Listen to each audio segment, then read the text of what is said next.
Pakistan super league PSL যাত্রাটা দুর্দান্ত শুরু হয়েছিল টাইগার লেগ স্পিনার রিশাদ হোসেনের। হার দিয়ে এবারের পিএসএল শুরু করা লাহোর কালান্তাসের হয়ে রিশাদ প্রথম ম্যাচ খেলেন কোয়েটা গ্ল্যাডিয়ার্সের বিপক্ষে। সেদিনই প্রথম জয় তুলে নেয় লাহোর কালান্তাস।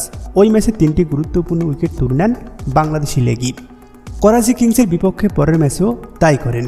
রিশাদ সুযোগ পেয়েছিলেন আরও 2টি ম্যাচ। মুলতান সুলতানসের বিপক্ষে রিশাদ শিকার করেন 2 উইকেট, তবে সেদিন তার দল হেরে যায় 33 রানে। পরের ম্যাচে পেশোয়ার জালমির বিপক্ষে বাংলাদেশি স্পিনার 2 ওভারে 18 রান দিয়ে থাকেন উইকেট শূন্য। ব্যাট হাতে 13 বলে 13 রান।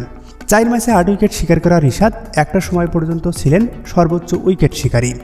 পেশোয়ার জালমির বিপক্ষে সবচেয়ে বিবর্ণ ম্যাচটি হয়েছিল লাহোরের গাদ্দাফি স্টেডিয়ামে।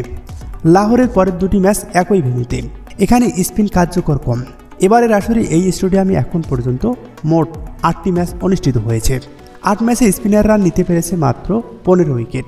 এজন্যই হয়তো বাংলাদেশি স্পিনার মুলতান সুলতান ইসলামাবাদ ইউনাইটেডের বিপক্ষে সুযোগই পাননি। এরপরে গতকালের ম্যাচটি এবং পরবর্তী ম্যাচটি এই গাদ্দাফি স্টেডিয়ামে অনুষ্ঠিত হবে, আর সে কারণে একাদশে না থাকার সম্ভাবনাই বেশি রিশাদ হোসেনের।